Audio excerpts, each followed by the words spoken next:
എനിക്ക് സുശീലാമ്മയുടെ സോങ്സ് ഒക്കെ ഭയങ്കര സുശീലാമ്മയുടെ കളക്ഷൻസ് ഒക്കെ ഭയങ്കര ഇഷ്ടമാണ്.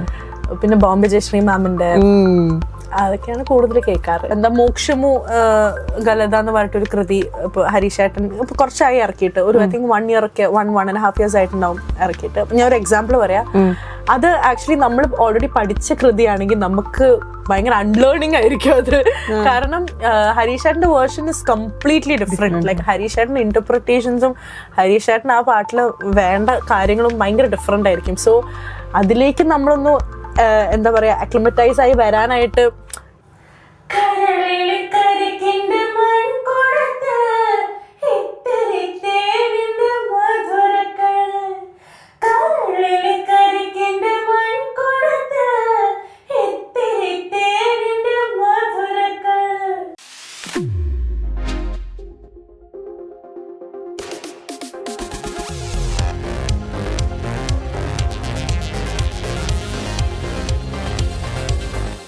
ഈ അമ്മയ്ക്കൊരു പൊന്നും കൂടെ അത് കഴിഞ്ഞിട്ടുള്ള പെർഫോമൻസ് ആയിരുന്നു. അമ്മയ്ക്കൊരു പൊന്നും കൂടെ പരിമല ചെരുവിൽ അതൊക്കെ അത് കഴിഞ്ഞിട്ടുള്ള പെർഫോമൻസസ് ആയിരുന്നു. പക്ഷെ പരിമല അത് അതേതായിരുന്നു ഉർവശിയുടെ ആ പാട്ട് പരിമല ചെരുവിൽ സൂപ്പർ ആയിട്ടാണ് പാടിയത്.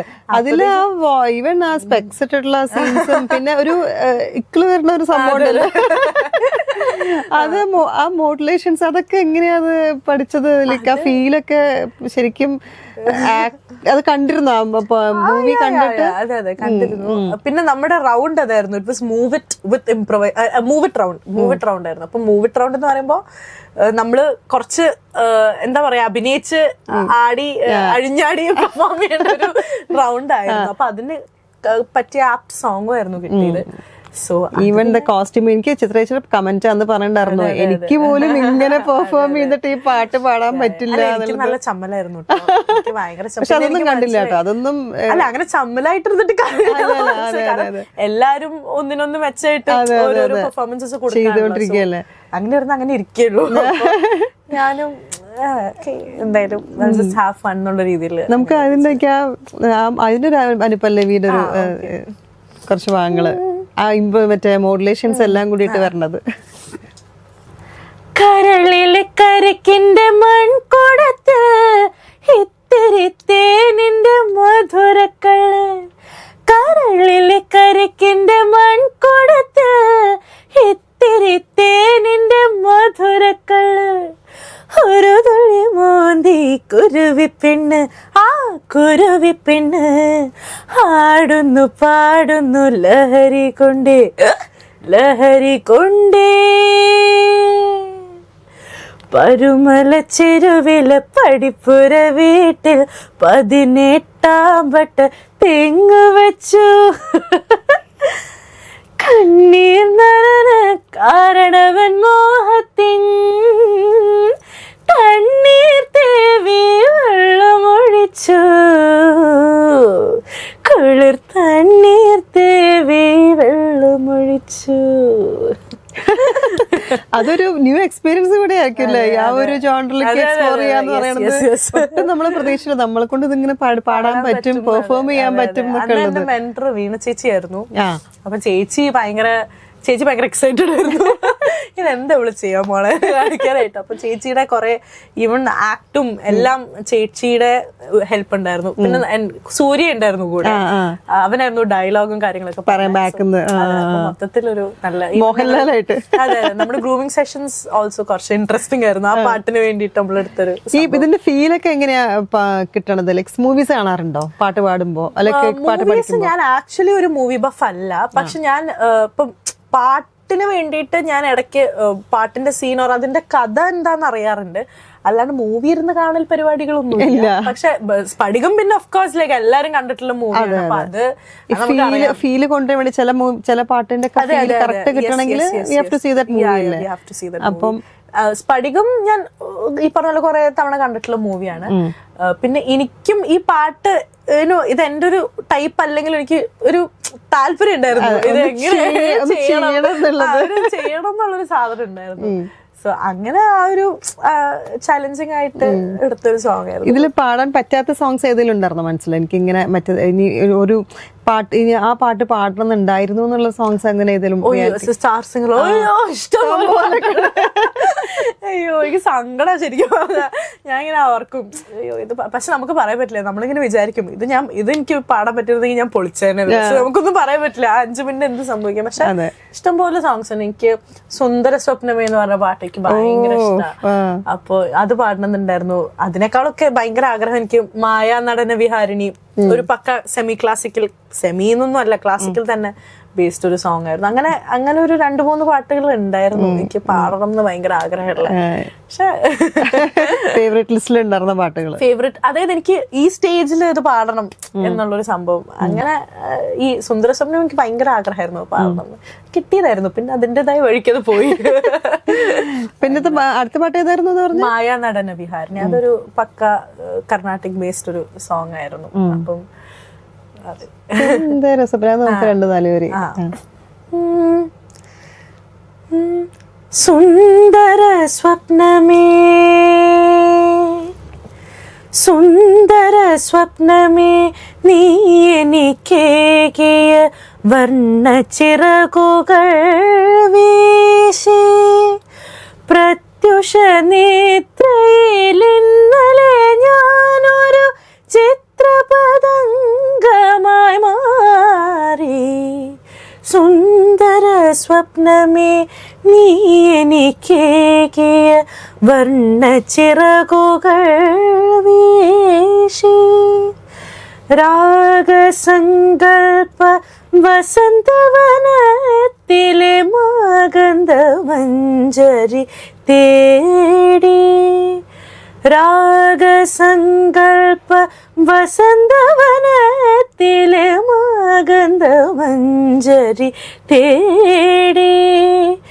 എന്നെ മറന്നു ഞാൻ, എല്ലാം മറന്നു ഞാൻ, എന്തിനോ ചുറ്റി പറന്നു. സുന്ദര സ്വപ്നമേ നീ എനിക്കേകിയ വർണ്ണ ചിറകുകൾ വീശി. അവിടുത്തെ സങ്കടം ഇവിടെ തീർന്നു. ഹിന്ദുസ്ഥാനി പഠിക്കാൻ ട്രൈ ചെയ്തു. ഹിന്ദുസ്ഥാനി ഞാൻ കുറച്ച് നാള് പഠിച്ചിട്ടുണ്ടായി. പക്ഷെ പിന്നെ സ്റ്റാർട്ട് ചെയ്ത് വെച്ചു. പിന്നെ അത് കണ്ടിന്യൂ ചെയ്തിട്ടില്ല. കണ്ടിന്യൂ ചെയ്യാൻ പറ്റിയില്ല. പക്ഷെ എനിക്ക് ഹിന്ദുസ്ഥാനി ഇഷ്ടമാണ് കേട്ടോ, കേൾക്കാനൊക്കെ ഇഷ്ടമാണ്. കച്ചേരി കർണാട്ടിക് ക്ലാസ് അത് കച്ചേരികളും കാര്യങ്ങളൊക്കെ ചെയ്യുന്നുണ്ട്. കച്ചേരി ചെയ്യുന്നുണ്ട്. Okay okay. ഏറ്റവും കൂടുതൽ ലൈക്ക് കേൾക്കണ പാട്ടുകൾ ഏതൊക്കെയാ? പഴയ പാട്ടുകളാണോ അതോ പുതിയ? എല്ലാ പാട്ടുകളും കേൾക്കും. പക്ഷേ നമുക്കൊരു ഏറ്റവും കൂടുതൽ കേൾക്കുന്നത് പഴയ പാട്ടുകളാണ്. എനിക്ക് സുശീലാമ്മയുടെ സോങ്സ് ഒക്കെ ഭയങ്കര, സുശീലാമ്മയുടെ കളക്ഷൻസ് ഭയങ്കര ഇഷ്ടമാണ്. പിന്നെ ബോംബെ ജയശ്രീ മാമിന്റെ അതൊക്കെയാണ് കൂടുതൽ കേൾക്കാറ്. സുശീലാമ്മയുടെ ഇഷ്ടമുള്ള സുന്ദര സ്വപ്നം എനിക്ക് ഭയങ്കര ഇഷ്ടമുള്ള പാട്ടാണ്. അതെനിക്ക് ഇറ്റ് വാസ് വെരി, അതാ ഞാൻ പറഞ്ഞു, എനിക്കത് ഭയങ്കര ആഗ്രഹമായിരുന്നു പാടാൻ വേണ്ടിട്ട് പാടണം എന്നുള്ളത്. തമിഴും ഹിന്ദിയൊക്കെ തമിഴ് സോങ്സ് കുറെ പാടാറുണ്ട്. തമിഴ് ഇഷ്ടമുള്ള പാട്ടുകൾ ഏതൊക്കെയാ? തമിഴ് ഈ പറഞ്ഞ പോലെ പഴയ സോങ്സ് ഭയങ്കര ഇഷ്ടമാണ്. ഇളയരാജ സാറിന്റെ, പിന്നെ അങ്ങനെ എന്താ പറയാ കുറെ കേൾക്കും തമിഴ് സോങ്സ്. ഈ പറഞ്ഞ പോലെ ഒരു സെമി ക്ലാസിക്കൽ ടൈപ്പ് ഓഫ് സംഭവങ്ങൾ കേൾക്കാൻ എല്ലാം കേൾക്കും കേട്ടോ, മെലഡിയും എല്ലാം കേൾക്കും. പക്ഷെ കൂടുതൽ ലിസണിങ് എനിക്ക് കുറച്ചുകൂടി ഇളയരാജ സാറിന്റെ ഒക്കെ ടൈപ്പ് ഓഫ് സോങ്സ്, ചിന്ന ചിന്ന വണ്ണക്കുയിൽ, അങ്ങനത്തെ ചിന്ന വണ്ണക്കുയിൽ വൺ ഓഫ് മൈ ഫേവറേറ്റ്സ്. അപ്പൊ അത് തന്നെ പാടാം. മന്നവൻ പേരെ ചൊല്ലി മല്ലികை சூடிக்கொண்டேன், மன்மதன் காதல் ஒன்று நெஞ்சுக்குள் பாடிக்கொண்டேன், சொல்லத்தான் என்னையும் இல்லையே பாசைகள், என்னவோ ஆசைகள், எண்ணத்தின் ஓசைகள், மாலை சூடி மஞ்சம் தேடி, மாலை சூடி மஞ்சம் தேடி, காதல் தேவன் சந்நிதி காண காண காண காண சின்ன சின்ன வண்ண கோயில் காஞ்சி காஞ்சி கூவதம்மா புரியாத ஆனந்தம் புதிதாக ஆரம்பம் புரியாத ஆனந்தம் புதிதாக ആരംഭം പൂത്താടും തേൻ മുട്ട എല്ലാത്തിന്റെ ലിറിക്സ് മറക്കണു. പെട്ടെന്ന് പറയാൻ നേരത്തെ നമുക്ക് അങ്ങനെ ഫുള്ളി പെർഫെക്ഷൻ കിട്ടില്ലല്ലോ. ഏറ്റവും കൂടുതൽ ഇങ്ങനെ എപ്പോഴും കേൾക്കണ പാട്ട് ഏത്, റിപ്പീറ്റഡ് ആയിട്ട് കേൾക്കണം എന്നുള്ള സോങ് ഒക്കെ ഏത് പാട്ടുകൾ? വേരീസ്. അത് ഓരോ ഡിപ്പെൻഡ്സ് അപ്പോൺ അവർ മൂഡ് അനുസരിച്ചിട്ടിരിക്കും. ഇപ്പൊ ഞാനിപ്പോ കൊറേ ആയിട്ട് എന്താ എനിക്ക് ആക്ച്വലി അങ്ങനൊരു എനിക്ക് കുറച്ചുകൂടി ഡാർക്ക് സംഭവങ്ങൾ കേൾക്കാൻ ഭയങ്കര ഇഷ്ടമാണ്. കുറച്ചുകൂടി ഇങ്ങനെ കുറച്ച് സാഡ് സോങ്സ് ലൈക്ക് ഒരുപാട് സിംഗേഴ്സ് പറയാറുണ്ട് എനിക്ക് ഭയങ്കര മെലഡി ഡാർക്ക് അല്ലെങ്കിൽ സാഡ്, ഈവൻ സങ്കടത്തിലിരിക്കുകയാണെങ്കിലും എനിക്ക് ഭയങ്കര എക്സ്ട്രീമിലേക്ക് പോകാനാണ് ഇഷ്ടം എന്നുള്ളത്. അല്ല, ഇറ്റ് വേരീസ്. പക്ഷെ എനിക്ക് കൂടുതലും അങ്ങനത്തെ കുറച്ച് സാഡ് സോങ്സ് അല്ല, ഒരു ഡാർക്ക് മൂഡിൽ. ഇപ്പൊ ഫോർ എക്സാമ്പിൾ ഇപ്പൊ പ്രണയസന്ധ്യൊക്കെ പോലത്തെ പാട്ടുകളില്ലേ, അതുപോലത്തെ സംഭവങ്ങൾ കേൾക്കാനൊക്കെ ഭയങ്കര ഇഷ്ടമാണ്. അതിലെന്തോ ഒരു മാജിക് ഞാൻ കാണാറുണ്ട്. സോ അങ്ങനത്തെ ടൈപ്പ് ഓഫ് സാധനങ്ങളായിരിക്കും കൂടുതൽ കേക്ക്. ഇന്ന സോങ് എന്ന് പറയാനിട്ടില്ല, കാരണം അത് ഇറ്റ് വേരീസ്. എല്ലാ ദിവസവും അത് മാറിക്കൊണ്ടിരിക്കും. അതിങ്ങനെ മാറിക്കൊണ്ടിരിക്കും. ഇൻഡിപെൻഡന്റ് ട്രാക്കിലോട്ട് വരാം. നമുക്ക് അകത്തിലോട്ട് വരാം. ഹരീഷേട്ടന്റെ കൂടെയുള്ള ഒരു എക്സ്പീരിയൻസ് എങ്ങനെയായിരുന്നു? അയ്യോ, ഹരീഷേട്ടൻ is a gem of a person. Like ഞാനിപ്പോ ഒരു 2 years അറൌണ്ട് ഓൾമോസ്റ്റ് ഒരു 2 years ആയിട്ട് ഹരീഷേട്ടന്റെ അകത്തിൽ പാടുന്നതാണ്. ഒരു ഓൾമോസ്റ്റ് ഒരു 10-12 സോങ്സ് ഒക്കെ 9 to 10 സോങ്സ് ഒക്കെ എന്തായാലും പാടിയിട്ടുണ്ടാവും. ആൻഡ് അതൊരു ഭയങ്കര എക്സ്പീരിയൻസ് ആണ്. കാരണം എന്താ വെച്ചാൽ അറിയാലോ, ഹരീഷേട്ടന്റെ പാട്ടുകളിൽ നിന്നൊന്നും പറഞ്ഞാൽ അങ്ങനെ അത്ര എളുപ്പം എക്സിക്യൂട്ട് ചെയ്യാൻ പറ്റുന്ന സാധനങ്ങളൊന്നും അല്ല. ലൈക്ക് അതിൽ നല്ല പാടും. നമുക്കതൊരു പ്രോപ്പർ ഒരു 6 to 8 hours ഓഫ് സെഷൻസ് ആയിരിക്കും. അത്രയും ലെങ്ത് വരുന്ന സെഷൻസ് ആയിരിക്കും എല്ലാം. ആൻഡ് അത് നമ്മള് ഇപ്പൊ ഒരു കർണാട്ടിക്, ഇപ്പൊ നമ്മളിപ്പോ എന്താ മോക്ഷമു ഗലത എന്ന് പറഞ്ഞിട്ടൊരു കൃതി ഇപ്പൊ ഹരീഷേട്ടൻ ഇപ്പൊ കുറച്ചായി ഇറക്കിയിട്ട്, ഒരു ഐ തിങ്ക് 1 year ഒക്കെ 1.5 years ആയിട്ടുണ്ടാവും ഇറക്കിയിട്ട്. ഞാൻ ഒരു എക്സാമ്പിൾ പറയാം. അത് ആക്ച്വലി നമ്മൾ ഓൾറെഡി പഠിച്ച കൃതിയാണെങ്കിൽ നമുക്ക് ഭയങ്കര അൺലേണിംഗ് ആയിരിക്കും അത്. കാരണം ഹരീഷേട്ടന്റെ version is completely different. Like ഹരീഷേട്ടന്റെ ഇന്റർപ്രിട്ടേഷൻസും ഹരീഷേട്ടൻ ആ പാട്ടിൽ വേണ്ട കാര്യങ്ങളും ഭയങ്കര ഡിഫറെന്റ് ആയിരിക്കും. സോ അതിലേക്ക് നമ്മളൊന്ന് എന്താ പറയാ അക്ലിമറ്റൈസ് ആയി വരാനായിട്ട് നമുക്ക് അത് തന്നെ എടുക്കും ഒരു 1.5-2 മണിക്കൂർ. ബിക്കോസ് ഹരീഷേട്ടന്റെ പ്ലാൻസും ഹരീഷേട്ടൻ എങ്ങനെ ഇത് നിങ്ങൾ എങ്ങനെ ഇത് പാടണം എന്നുള്ളൊരു സംഭവം ഭയങ്കര കോംപ്ലിക്കേറ്റഡ് ആയിരിക്കും നമുക്ക് പാടാൻ. അപ്പോ അത് പാടാന്ന് തന്നെ പറയുമ്പോൾ നമുക്ക് ഭയങ്കര ഒരു വോക്കൽ എക്സസൈസ് പോലെ ആയിരിക്കും സംഗതികളും കാര്യങ്ങളും ഡൈനമിക്സും കാര്യങ്ങളും.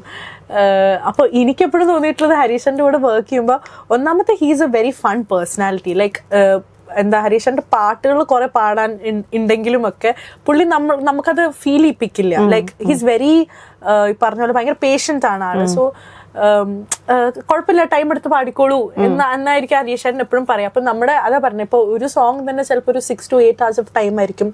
അതിലും നീണ്ടു പോയിട്ടുണ്ട്. രാവിലെ തൊട്ടിട്ട് രാത്രി വരെയൊക്കെ ഇരുന്നിട്ടുള്ള എക്സ്പീരിയൻസസ് ഉണ്ടായിട്ടുണ്ട്. പക്ഷെ അത് നമുക്ക് തിരിച്ച് വീട്ടിൽ പോകുമ്പോൾ നമുക്ക് കിട്ടുന്നൊരു സാറ്റിസ്ഫാക്ഷൻ ലെവൽ പീക്കായിരിക്കും. കാരണം നമുക്ക് എന്തോ ചെയ്ത പോലെ അല്ലെങ്കിൽ നമ്മൾ ഭയങ്കര പ്രൊഡക്റ്റീവ് ആയിട്ടുള്ള പോലെ ആയിരിക്കും നമുക്ക് തോന്നുക. പിന്നെ ഈ പറഞ്ഞ പോലെ അതും കർണാട്ടിക് ക്ലാസിക്കൽ തന്നെ ആയതുകൊണ്ട് എന്നെ ഭയങ്കരമായിട്ട് ഇൻട്രസ്റ്റ് ചെയ്യിപ്പിക്കുന്ന കുറെ സംഭവങ്ങൾ ഉണ്ടാവും അതില്. അപ്പോ എനിക്ക് ഭയങ്കര എന്താ പറയാ അതൊരു ഹരീഷേട്ടനെ മീറ്റ് ചെയ്യുന്നത് ത്രൂ അശ്വിൻ വിജയൻ എന്ന് പറഞ്ഞിട്ട് ആണ് എന്നെ അതിലേക്ക് കൊണ്ടുവരുന്നത് കേട്ടോ. ഈ ഹരീഷേട്ടന്റെ അകം ഇതിലേക്ക് കൊണ്ടുവരുന്നത് അശ്വിനേട്ടനാണ്. അപ്പൊ ഞാൻ ജോയിൻ ചെയ്ത ആ സമയം തൊട്ടിട്ട് ഇന്ന് വരെ ഞാൻ ആ പ്രോസസ്സ് എനിക്ക് ഒരിക്കൽ പോലും എന്താ പറയാ അയ്യോ ഇത് പറ്റില്ലല്ലോ, ഇത് പാടാണല്ലോ അങ്ങനെ തോന്നിയിട്ടില്ല. ഭയങ്കര കംഫർട്ടിങ്ങും ഭയങ്കര ഞാൻ ഓരോ പാട്ടും ഹരീഷേട്ടന് വേണ്ടിയിട്ട് ഭയങ്കര എൻജോയ് ചെയ്തിട്ടായിരുന്നു ആ പ്രോസസ്സിൽ ഉണ്ടായിട്ടുണ്ടായിരുന്നു. അപ്പോൾ എനിക്ക് ഭയങ്കര as A person, as A musician എപ്പോഴും ഞാൻ ലുക്കപ്പ് ടു ചെയ്യുന്ന ഒരാളാണ്. കംപ്ലീറ്റ് ഫ്രീഡം ആൻഡ് സ്പേസ് ഒക്കെ. Space definitely. All as A person is also very chill. Like നമുക്ക് ഇടയ്ക്ക് ഇങ്ങനെ പുള്ളി ഒരു മൂവി ബഫ് ആണ്. അപ്പൊ ഇടയ്ക്ക് ഈ ആ പാട്ടിന്റെ ഇടയിലൊക്കെ പുള്ളി ആ ഒരു സ്ട്രെസ് ബസ്റ്ററിന് വേണ്ടിയിട്ട് പുള്ളി കുറെ മൂവി ഡയലോഗ്സും കാര്യങ്ങളും ഒക്കെ ഇങ്ങനെ പറഞ്ഞ് ഭയങ്കര സിറ്റുവേഷൻ ഭയങ്കര ലൈറ്റ് ആക്കും ഹരീഷ് ഏട്ടൻ. സോ ഇപ്പൊ അത് ഇപ്പോഴും കണ്ടിന്യൂ ചെയ്തോണ്ടിരിക്കുകയാണ്. ഇപ്പം കഴിഞ്ഞ ദിവസം കൂടി ഹരീഷ് ഏട്ടൻ്റെ ഒരു വർക്ക് ഉണ്ടായിരുന്നു, ഒരു അത് ഇറങ്ങാനായിട്ടില്ല, സോ അതിന്റെ വർക്കിലാണ്. അങ്ങനെ അപ്പൊ അതിപ്പോ ഒരു കോൺസ്റ്റന്റ്ലി ഒരു 9 to 10 സോങ്സ് ഇപ്പൊ പാടിയിട്ടുണ്ട് ഹരീഷന് വേണ്ടി. അതും ലാലേട്ടൻ അഭിനയിച്ച പാട്ട്, ചിത്രാമ്മ പാടിയ പാട്ട്. സോ ഭയങ്കര ഓവർവെൽമിംഗ് ആയിരുന്നു ആ ഒരു എക്സ്പീരിയൻസ്. ഭയങ്കര നല്ലൊരു എക്സ്പീരിയൻസ് ആയിരുന്നു. നമുക്ക് എനിക്കിപ്പോഴും ഓർമ്മയുണ്ട് ലാലേട്ടന്റെ എൻട്രി ഒക്കെ. ലാലേട്ടൻ വരുമ്പോൾ നമ്മളെല്ലാരും മറ്റേ ഗൂസ് ബംസ് മൊമെന്റ് ആയിരുന്നു നമുക്ക്. കയ്യിന്ന് ഇപ്പൊ തീർത്ഥനെ പറ്റി പറയുകയാണെങ്കിൽ അവളൊരു ഭയങ്കര ഷീസ് വെരി പേഷ്യന്റ്. ഇപ്പൊ നമ്മുടെ ഡ്യുവറ്റിന്റെ ഇടയ്ക്ക് തന്നെ ഞാൻ അവളുടെ കയ്യിൽ നിന്ന് പഠിച്ചൊരു സംഭവം എന്താ വെച്ചാല്, അവള് സമയം എടുത്തിട്ടാ പഠിക്കുക. അവൾക്ക് അങ്ങനെ ഒരു എന്താ പറയാ ഹറിബറിയില്ല. ഞാൻ അങ്ങനെയല്ല, എനിക്ക് പെട്ടെന്ന് പഠിക്കണം. എനിക്ക് അപ്പൊ ആദ്യത്തെ പ്രാവശ്യം പാടിയിട്ട് കിട്ടിയില്ലെങ്കിൽ പിന്നെ എനിക്ക് വിഷമാവും, പിന്നെ ഞാൻ ഡൗൺ ആവും. അങ്ങനെ സ്റ്റേജില് പവിത്ര ഒരു പെർഫെക്ഷനിസ്റ്റ് ആണോ അതോ ഒരു വൈബ് ഫോളോ ചെയ്യണ ഒരു ആർട്ടിസ്റ്റ് ആണോ? പെർഫോമർ ആണോ? അതാണ് പ്രശ്നം. പെർഫെക്ഷനിസ്റ്റ് ആണ്. ലൈക്ക് ഞാൻ ഭയങ്കര കോൺഷ്യസ് ആയിട്ടായിരുന്നു, എസ്പെഷ്യലി കോമ്പറ്റീഷൻ ആണല്ലോ. അപ്പൊ ഞാൻ ഭയങ്കര ഇങ്ങനെ കോൺഷ്യസ് ആയിട്ടാണ് എപ്പോഴും പാടുക. അപ്പൊ കോമ്പറ്റീഷൻ നോക്കുമ്പോ രണ്ടും വേണം. പക്ഷെ നമ്മളിത് more conscious you are, chances are high that you എന്താ പറയാ, അത് കയ്യിൽ നിന്ന് പോവേ ഉള്ളൂ. അത് എന്തൊരു എക്സ്പീരിയൻസ് എന്ന് എനിക്ക് മനസ്സിലായത് അതാണ്. നവനവമോഹങ്ങൾ നർത്തനം ചെയ്യുന്ന നാദമനോഹര ലയരാവിൽ, നവനവമോഹങ്ങൾ നർത്തനം ചെയ്യുന്ന നാദമനോഹര ലയരാവിൽ